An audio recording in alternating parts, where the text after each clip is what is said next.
দেখো বন্ধুরা, দেশি মাগুর কত করে দাম যায় সেটাই দেখাবো আপনাদেরকে।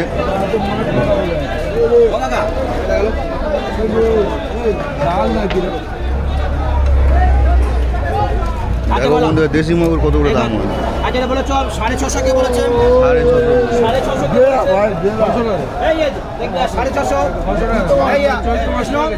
সাড়ে ছশো বড় মাগুর আছে না? মাগুর হচ্ছে এই মাগুর মাগুর মাগুর 630 টাকা বলো।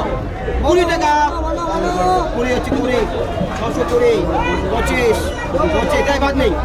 বাবা আর মাই নেই। দাগ আছে কি দেখো? 25 দাগ বাদ নেই। দাগ দে দে চলো। হ্যাঁ আছে এই ঘা হয়ে আছে মাছটা। আচ্ছা 30 টাকা 35 টাকা 30 টাকা 40 45 45 এখানে টাকা দিয়ে দেবো। 645 টাকা চলছে, অপশন চলছে। 50 50 55 50 655 55 655 655 টাকা দেশি মাগুর গোপালগঞ্জে মাছের আড়তে। আরে বাবা, দাগ মাছ ঘা মাছের দাম বলে কেউ, যেটা বাদ দিয়ে দাম আমরা তো বলতেই রয়েছি। দেশি মাগুর দেখো বন্ধুরা।